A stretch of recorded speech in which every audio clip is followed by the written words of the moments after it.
by training, by profession, and academic background. My professional work started in human rights. I've been working on human rights for about 20 years, mostly with the NGO civil society in South and Southeast Asia, and then a little bit with the Human Rights Commission in Geneva. That was my first introduction to the United Nations.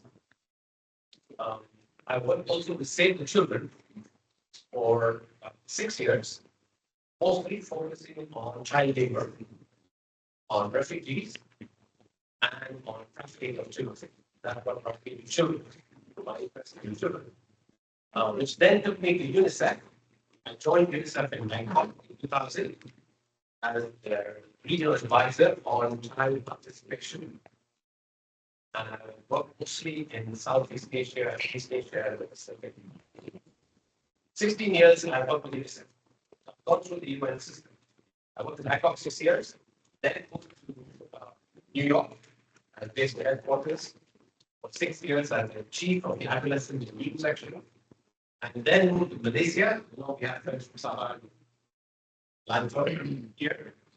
I was 6 years in Malaysia as UNICEF representative, covered Malaysia in I retired in 2016, moved back to Bangkok.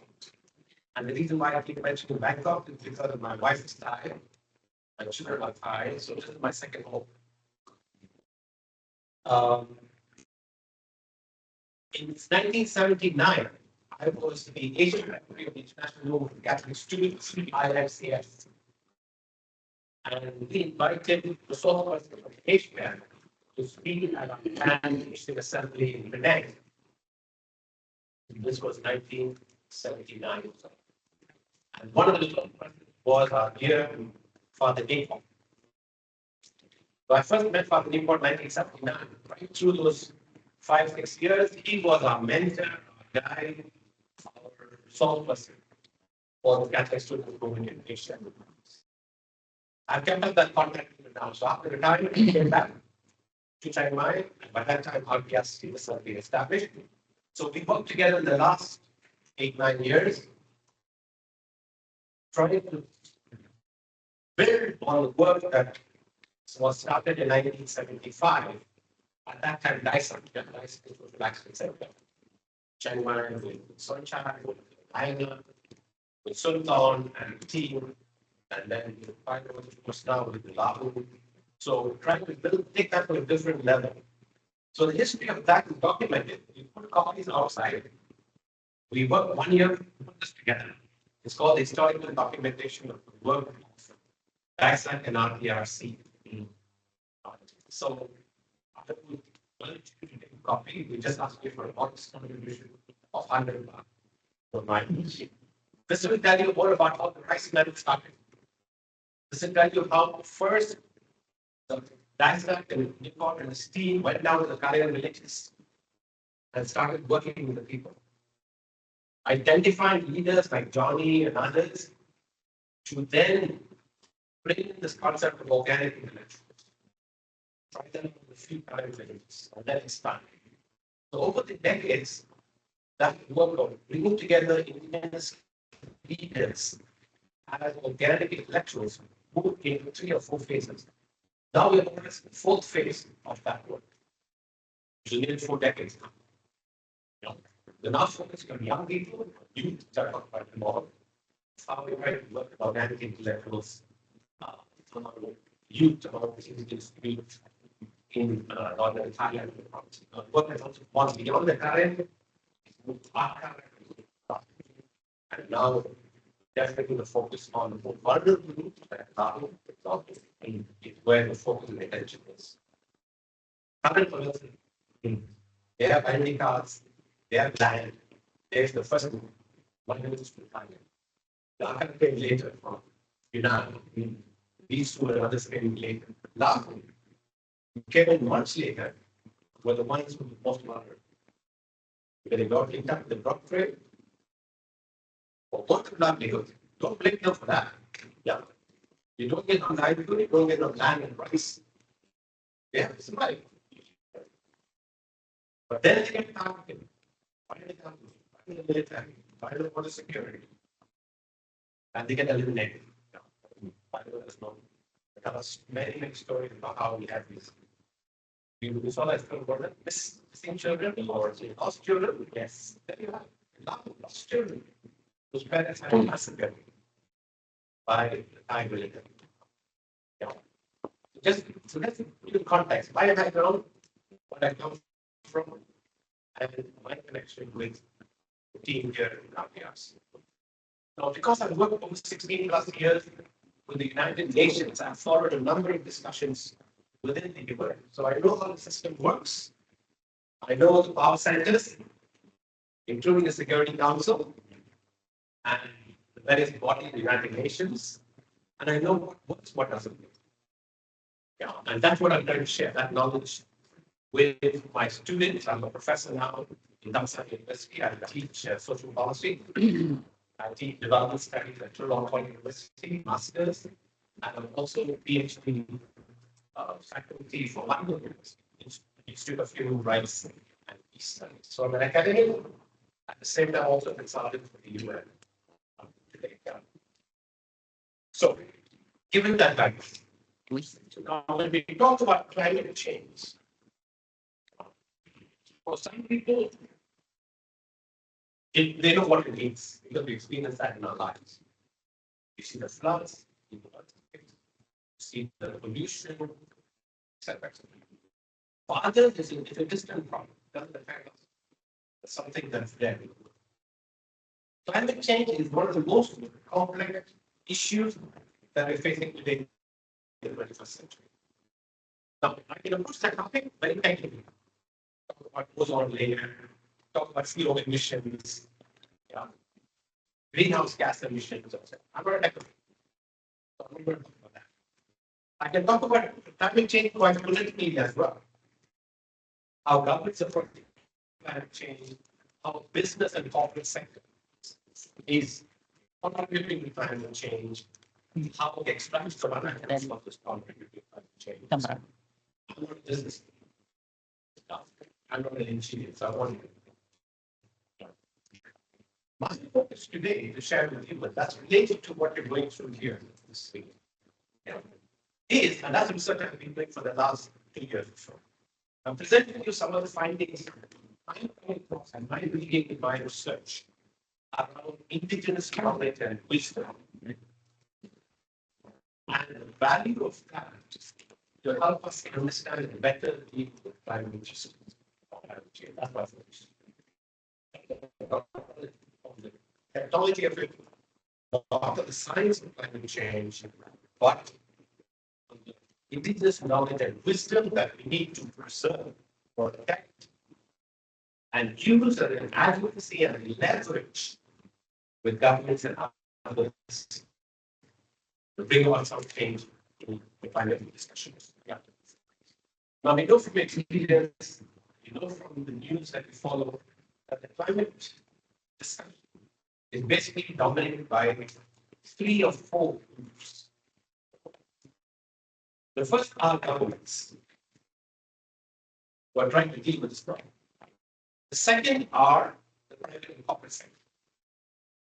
They are being questioned, they are being challenged, they are being criticized for contributing to climate change. Third are the scientists and technocrats who have all the theories and philosophies about why this globe is warming up, why the greenhouse gas emissions are contributing to it. And now, more recently, in the last decade or so, NGO and civil society have become very, very active. And the last few years, children and learning. Right? Those are the voices you hear when you follow any discussion about climate change. You hear very little. Is anybody talking to indigenous peoples about climate change? Is anybody taking into account long before our nations were created, long before you had the United Nations, long before we sent a man to the moon, indigenous peoples have been managing the environment, the earth, the climate, without any of the problem we face today. Did indigenous people, do they contribute to greenhouse gas emissions? No. Right? How do they survive? And how scientists, in particular, that's why I criticize scientists, economists, and others, who have deliberately kept that knowledge out of it. This is what we need to do. This is what we need to bring back. And that's the focus I'm bringing this in. What does indigenous knowledge and wisdom bring to life? And how we need to harness, we need to document, and we need to use that as a leverage to influence governments, the public sector, and other big players, including the United Nations, for climate change. So, what is it? Based on that research that I'm doing. So, looking across the region and talking with indigenous organizations, talking to academics or working with indigenous peoples, etc., to see what that technology is and what we can learn from it. So, I just want to go back, take a step back to again, so that all of us are on the same page. When we talk about indigenous peoples, what do we mean by that? And what are specific things that identify with indigenous peoples, and how that understanding would help us better work with them. Then, with the UN, how climate change and youth participation, etc. I'll talk to you a little bit about how this discussion is going on within the UN, but within the corridors of the United Nations as the international which is at the moment. Don't talk about the US and so on. Who claim to be the world government. Yeah. Talk about the United Nations as a neutral body that really deals.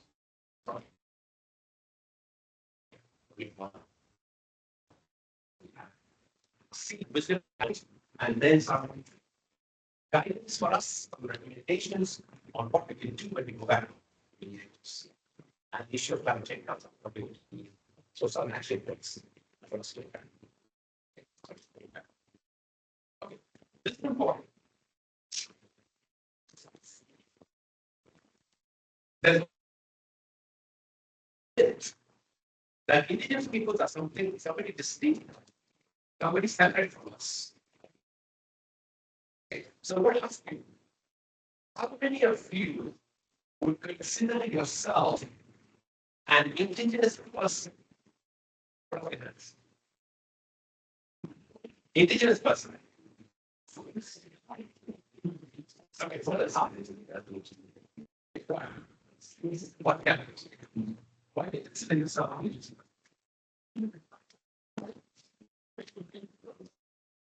What makes you indigenous and not Chinese? Language good.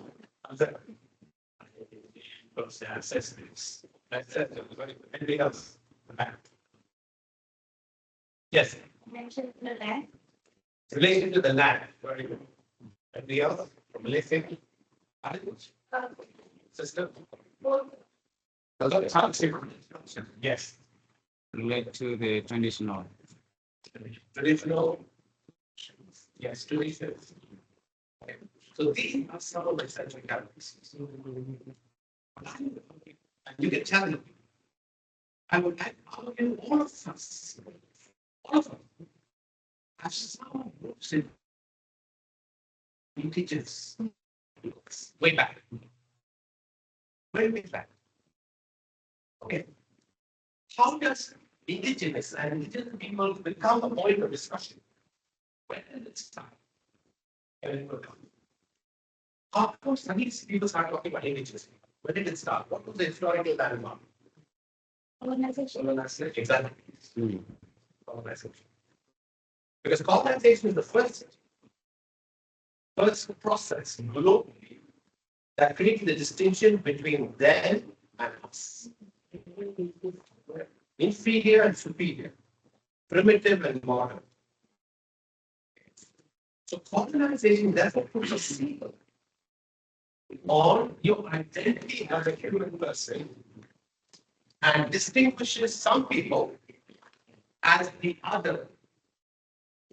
at the other. So, settlers came in, whether Karunan the first wave, four wave of passage. First wave Spanish wave at the American stage. Columbus thinking is going to India.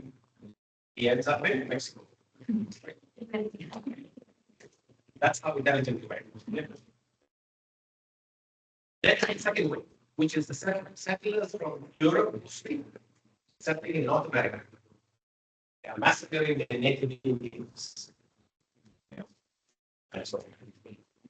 Then the third wave, after colonization, after World War, the new colonization of Africa, Asia, British, French, Portuguese.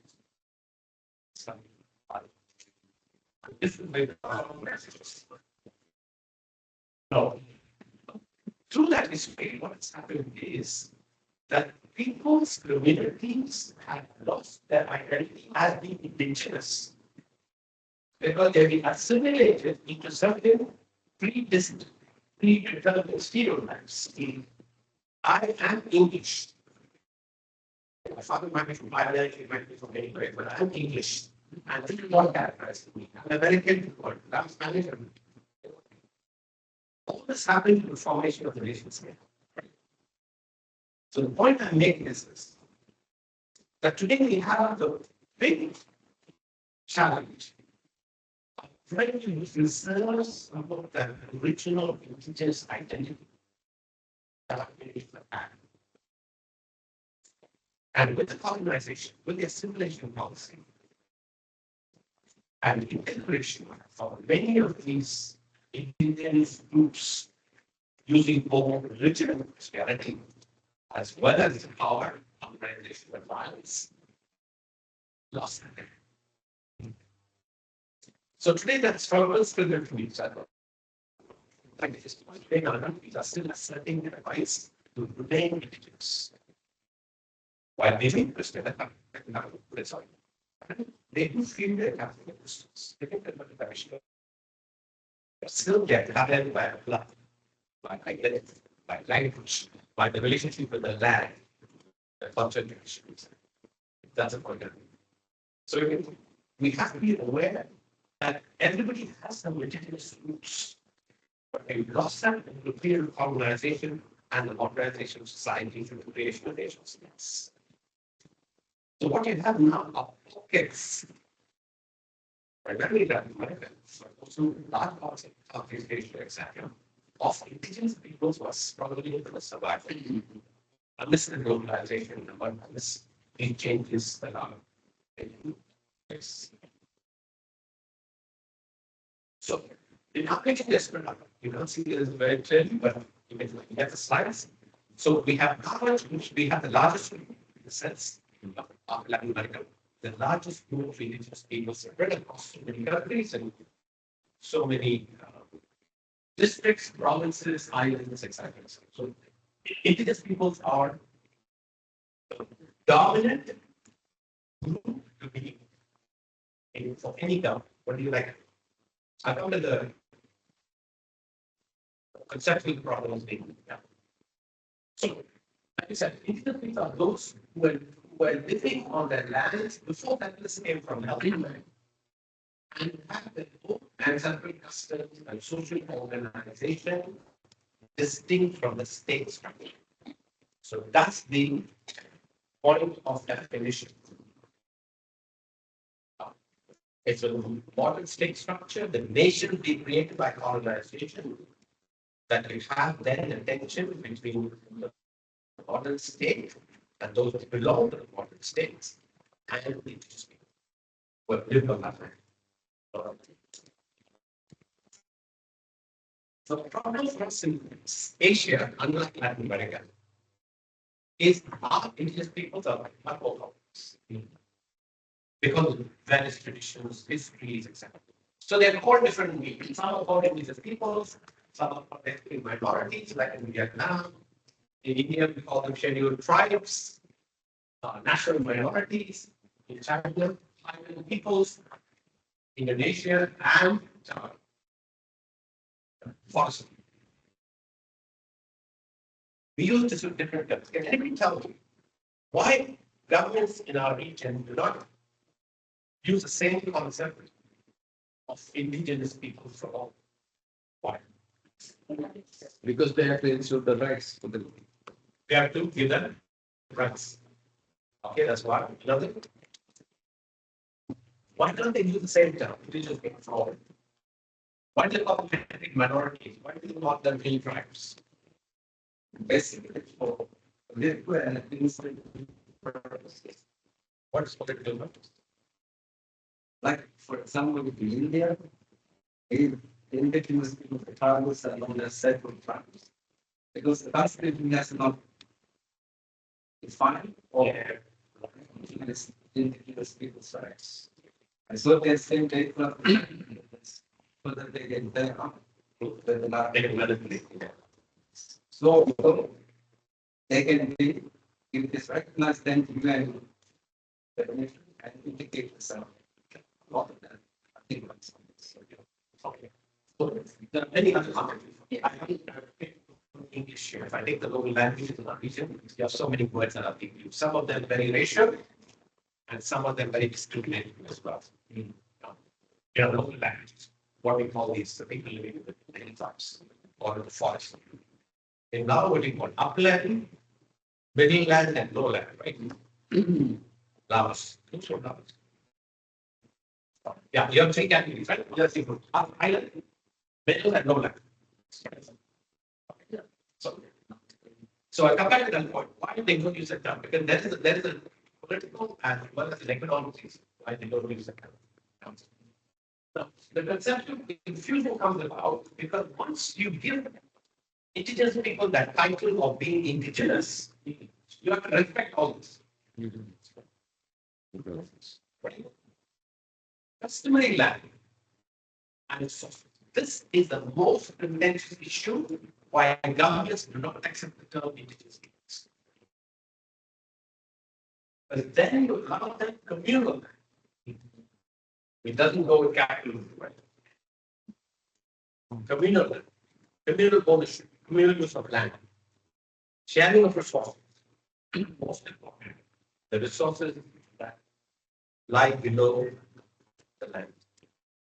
One study I'm looking at, Latin America as well as in Asia, is that in 90% of the land that indigenous people claim to be their ancestral land has the richest oil, mineral, and other resources.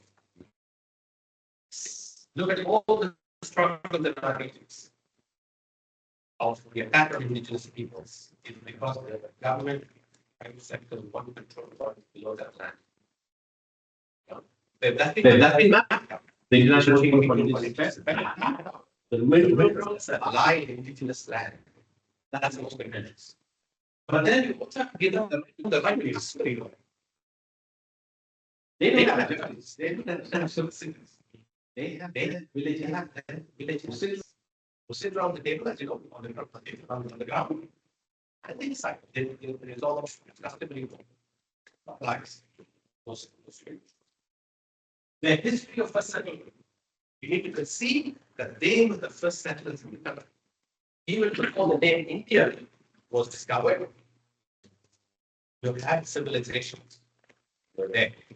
We put a label on that land and say this is India. Following my most infamous prime minister, we say, but now that is the Bible. And we inherited it. So these are the things that are contagious. So the Dalits in India were the first settlers in Bihar, in Orissa, wherever, they like that. You're not the first settlers. You're not in Assam, we know that. And so you have to give them the values and the practices of cosmic spirituality, not the important gods that they have to worship, but their customary be part of it. The traditional cultural practices, very important, and the knowledge and wisdom. These are the types of rights that indigenous peoples have, even by definition of the United Nations. That's why governments cannot accept the word. That's why governments cannot call them indigenous peoples. They will recognize the language making. They might recognize their customs. They might recognize some ancestral ownership of some land, especially where the ancestors are buried and so on. Beyond that, no. That's why the issue is so important.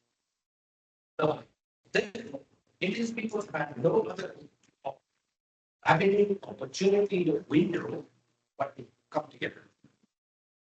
And with the help of NGOs, United Nations, and others, they will brought to the United Nations, especially after the UN Declaration of the Rights of Indigenous Peoples. So they have to sit around these tables, not on the ground, and present the case to the United Nations. And that's how it came about the UN Declaration of the Rights of Indigenous People. That was a result of the struggle of the indigenous peoples themselves, supported by NGOs, academics, others.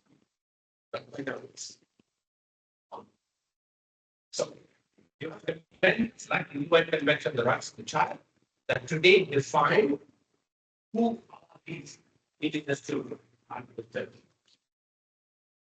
Two elements. People are living on their land before settlements came, people have ancestral customs, and people have the group rights distinct from individual rights. That's one fundamental difference between these peoples, is that they have the collective rights. Okay? So, whenever they go and going for someone's in the United Nations, in New York, and so on, you know, sometimes it took for the governments to agree on one term, which is the most controversial. So they decided to have a declaration on the rights of indigenous people, right? Indigenous peoples in their demand say that not enough. You need a declaration not on indigenous people. We need a declaration on the rights of indigenous peoples with that S. Yes. What's the difference? Think about it. Because once you say indigenous peoples, you're recognizing the collectivity, the collective of these groups of people around the world. This is what governments do. That was one of the pillars that's debated day in and day out in United. I was so embarrassed. I was so scandalized. How do they get debated the word like that? But it has political implications. So that's why today it's called the rights of indigenous peoples. They're S. Not people single. So this group rights, collective rights, is there identifiable characters. You know, and make recommendations of how we need to protect the rights of indigenous children, that they need to participate, they have a right to language, to education, to intercultural education. Education should be bilingual, start with their mother tongue, and then transition to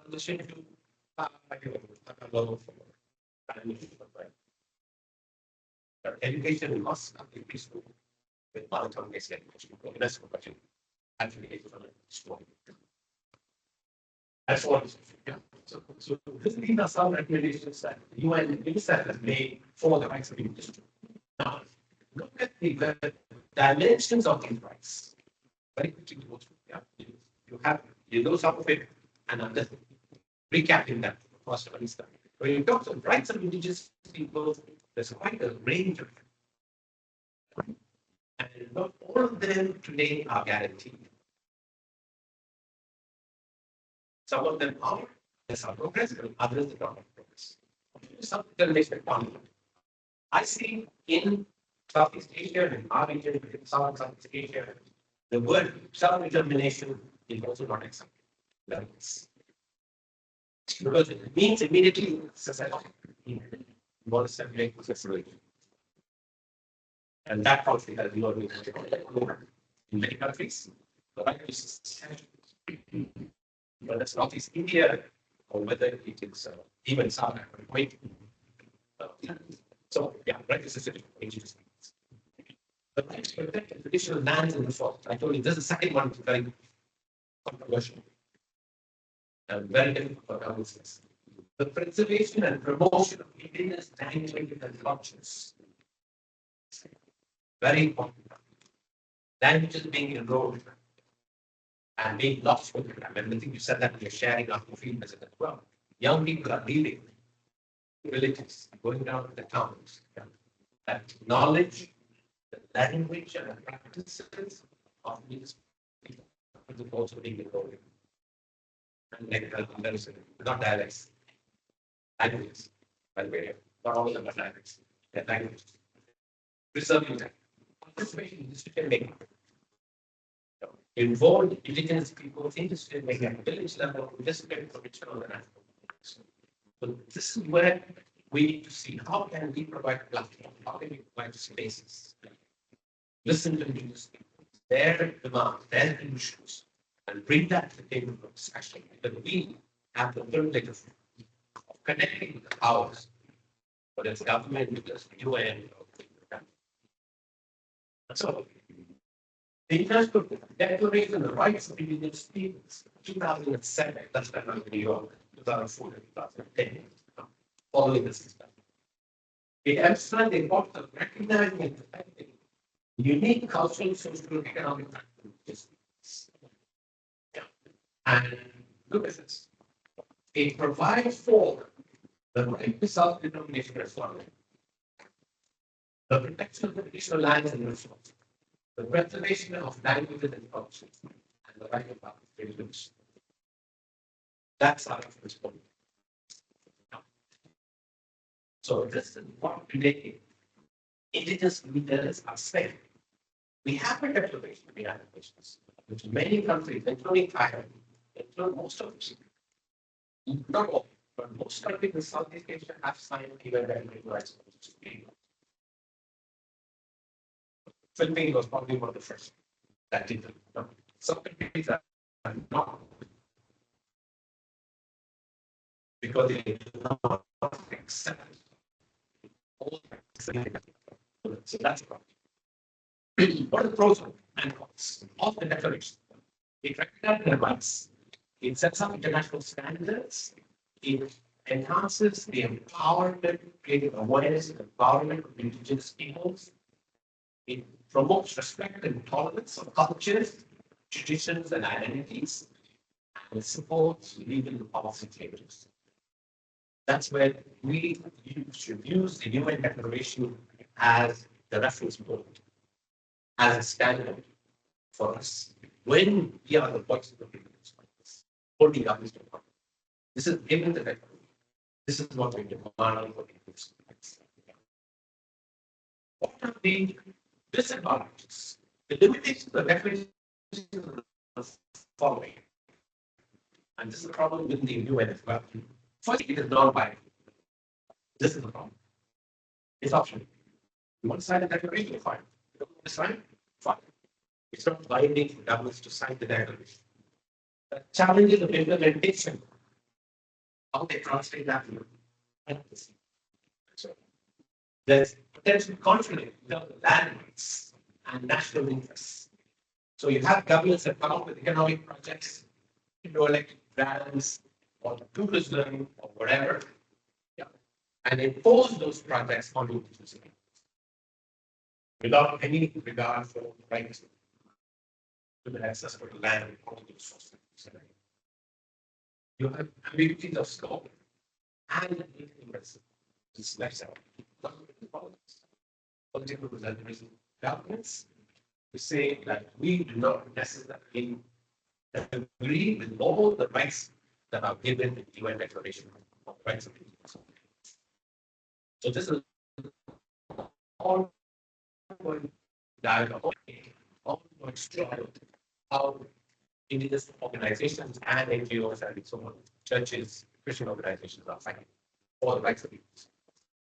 So very quickly, that more details, but very quickly, because of that declaration, you have now a structure in place.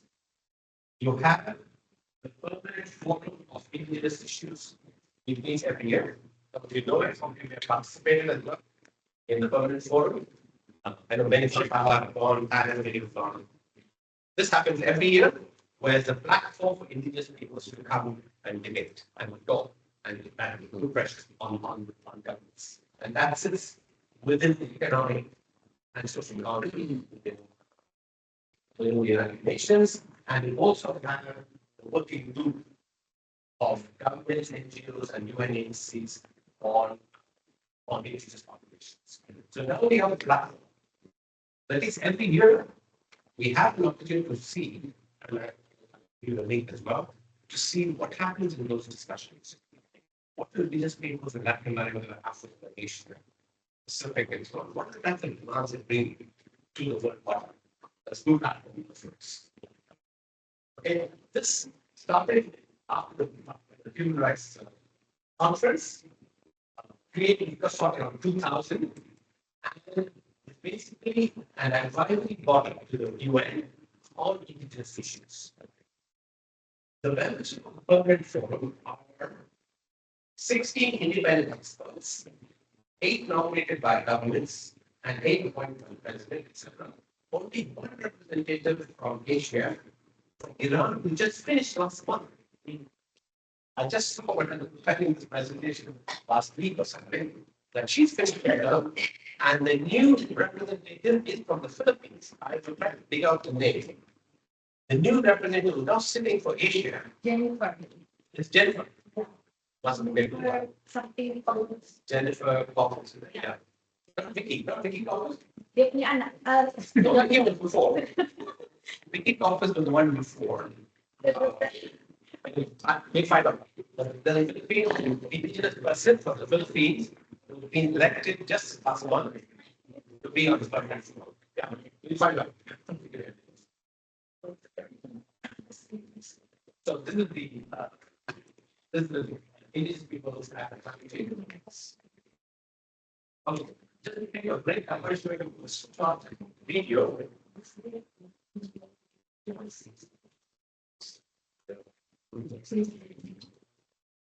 Okay, you've heard of AIPP? Sometimes. Okay. Please Google. Find out more about AIPP, Asian Indigenous Peoples Pact. AIPP. Whose office is less than 30 minutes from here. Yes. Very close to me. I've talked a lot about that because I also work with them quite closely. So AIPP did this video about indigenous peoples in Asia. This is a quick recap.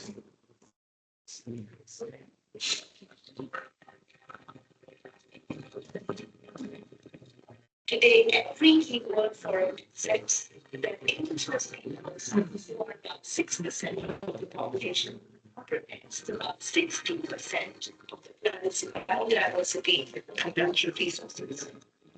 There is a urge to monitor systems and way of life is critical to climate justice. They are the last line of defense against environmental chaos, especially indigenous women and knowledge carriers. Yet, indigenous communities remain marginalized, the most displaced, and most marginalized.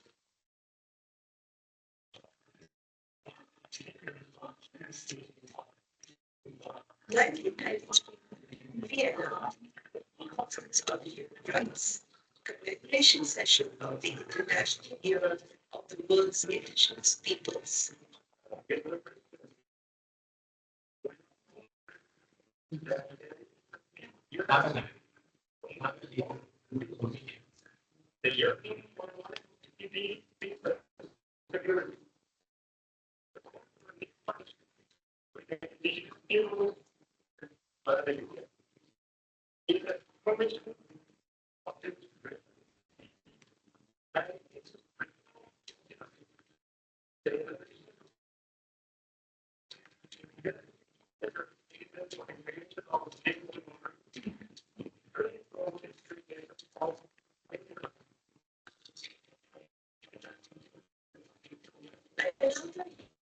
Rights proceeded from the community co-founded the Asian Indigenous Peoples Party in 1993 headquartered in Thailand. According to 16 indigenous peoples organizations in Asia, AIPP was born in the shadow of the utilization of many Asian policies and the acceptance of an extractive, industries-led development paradigm that threatens lives and habitats of indigenous peoples like never before. An Asia-specific approach was crucial because it took us the world's indigenous peoples live in Asia, representing 2,000 distinct civilizations.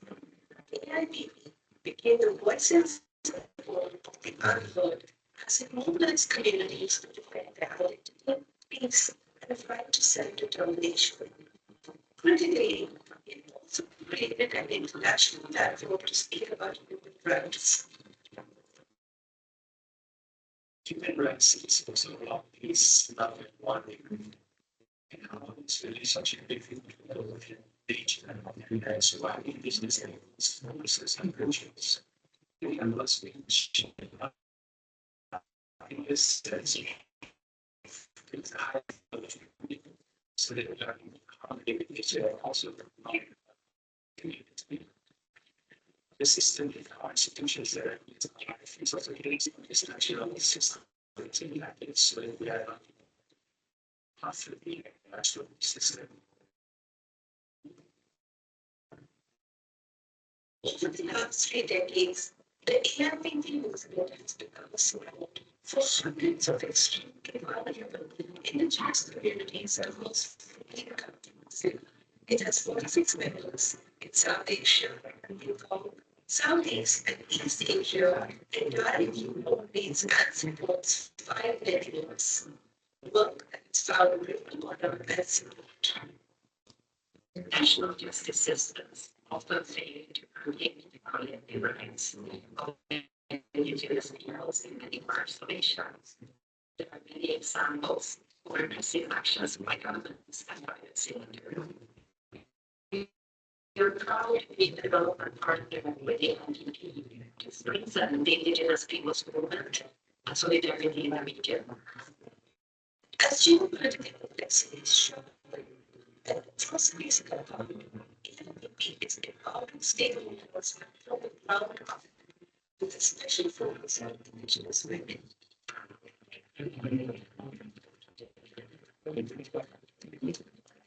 Something that harness the powers of sensitivity, capacity building, global network, leadership building, so that they can receive community value peacefully, state repressions and environmental conditions. AIPP has risen to fight for the first time, 5 years in which we provide that. But the fight is long.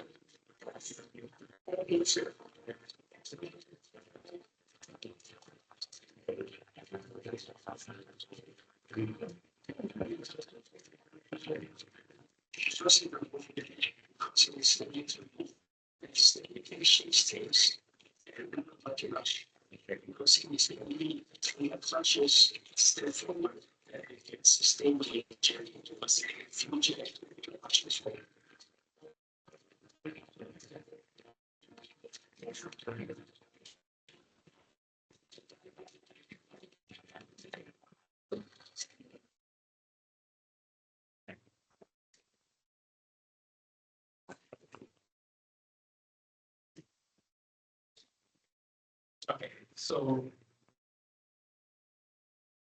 could you take a break now? Firstly, I want to also really come back with you in a minute.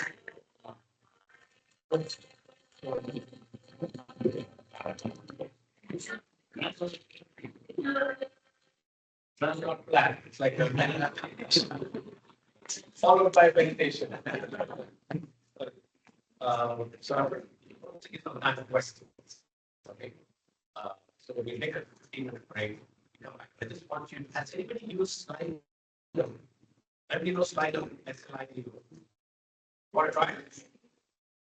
Yeah. Let's go next level. Okay. Take out the devices. You can do the phone, or your iPad or your computer, right? If you have internet, go to www.slido.com. Use your phone or your private device for that. Okay. So when you open, you open the number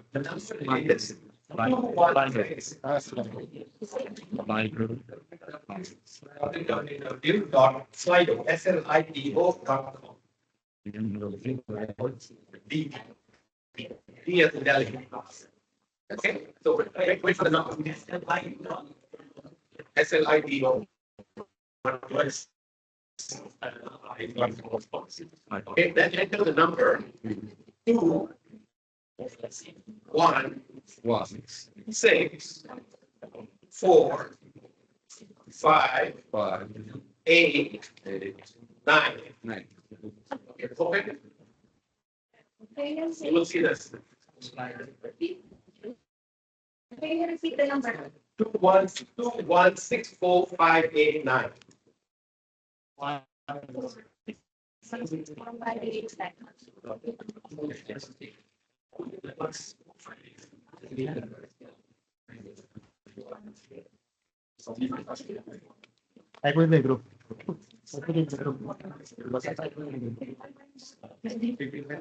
Excuse me. 2, 1, 6, 4, 5, 8, 9. Now you see this. Okay. So you can type your question, any question, be anonymous. You go to slide. So I have one question. Who I want to speak. Okay. So we use the anytime during the session you want to ask a question, please type it. It will automatically get recorded.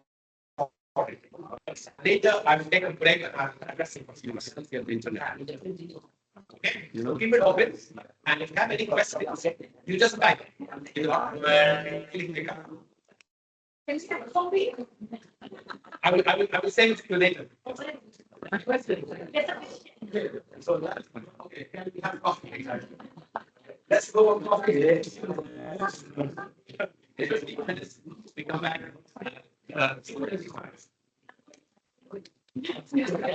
One question. I think one question.